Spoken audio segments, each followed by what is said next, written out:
ازاي بدأت يوتيوب بدون أدوات احترافية؟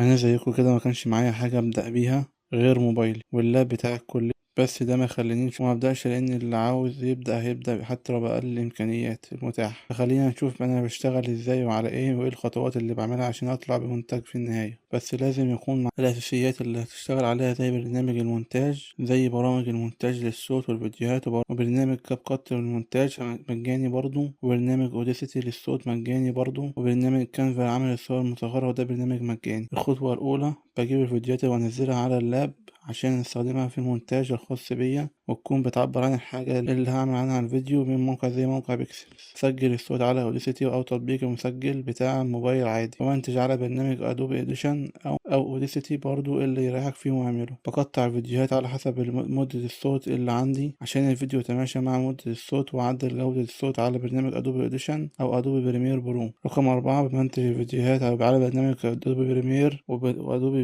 أفتر إفكت للمؤثرات والموشن جرافيكس، ثم أركبهم على بعض. 5، أشوف الفيديو في الآخر عشان أشوف في حاجة غلط أو لأ. 6، أنزل بالترجمة الإنجليزي اختياري لو أنت عاوز شريحة الجمهور أكتر. 7، أجهز إعدادات الفيديو سواء يوتيوب أو طويل أو شورتس.